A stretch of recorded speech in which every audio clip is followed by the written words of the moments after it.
ಒಳ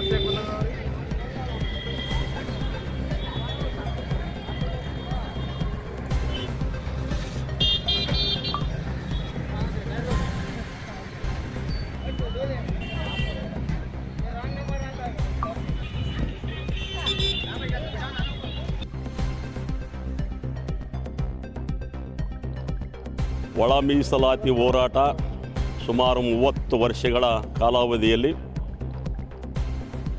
ಮೊನ್ನೆ August 1ರಂದು supreme court ಸರ್ವೋಚ್ಚ ನ್ಯಾಯಾಲಯ ಕೊಟ್ಟಿರ್ತಕ್ಕಂಥ ತೀರ್ಮಾನವನ್ನು ರಾಜ್ಯ ಸರ್ಕಾರ ಕೂಡಲೇ ಆದೇಶ ಮಾಡಬೇಕಾಗಿತ್ತು, ಜಾರಿಗೆ ಮಾಡಬೇಕಾಗಿತ್ತು. ಆದರೆ 2 ತಿಂಗಳವರೆಗೆ ವಿಳಂಬ ಧೋರಣೆಯನ್ನು ಮಾಡಿ ಮತ್ತೆ ಪರಿಶಿಷ್ಟ ಜಾತಿಗಳಿಗೆ ಅನ್ಯಾಯ ಮಾಡತಕ್ಕಂಥ ನಿಟ್ಟಿನಲ್ಲಿ ಇವತ್ತು ಸರ್ಕಾರದ ಹಠಮಾರಿತನವನ್ನು ನಾವು ನೋಡ್ತಾ ಇದ್ದೀವಿ. ಈ ಕಾರಣಕ್ಕಾಗಿ ಒಳ ಮೀಸಲಾತಿ ಹೋರಾಟ ಪ್ರಾರಂಭ ಆಗಿರೋದೇ ರಾಯಚೂರಿಂದ. ಪುನಃ ಒಳ ಮೀಸಲಾತಿ ಸರ್ವೋಚ್ಚ ನ್ಯಾಯಾಲಯ ಕೊಟ್ಟಿರ್ತಕ್ಕಂಥ ಆದೇಶವನ್ನು ಜಾರಿಗೆ ಮಾಡಲು ಒತ್ತಾಯಿಸಿ ರಾಯಚೂರು ಬಂದ್ ಕಾರ್ಯಕ್ರಮವನ್ನು ರಾಯಚೂರಿಂದನೇ ಪ್ರಾರಂಭ ಮಾಡಿದ್ವಿ.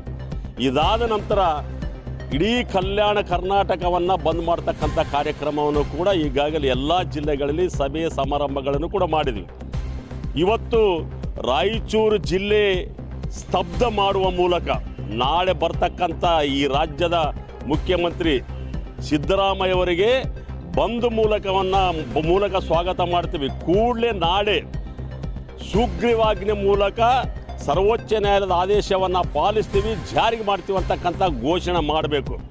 ಇಲ್ಲದಿದ್ದಲ್ಲಿ ಮುಂದಿನ ದಿನಗಳಲ್ಲಿ ಇಡೀ ಕಲ್ಯಾಣ ಕರ್ನಾಟಕ ಬಂದ್ ಮಾಡ್ತಕ್ಕಂಥ ಕಾರ್ಯಕ್ರಮ, ನಂತರ ಇಡೀ ಜನ ಬೆಂಗಳೂರಿಗೆ ಬಂದು ಬೆಂಗಳೂರಿನಲ್ಲಿ ತಮ್ಮ ಮನೆಗೆ ಮುತ್ತಿಗೆ ಆಗ್ತಕ್ಕಂಥ ಕಾರ್ಯಕ್ರಮ ಕೂಡ ನಾವು ಹಮ್ಮಿಕೊಂಡಿದ್ದೀವಿ.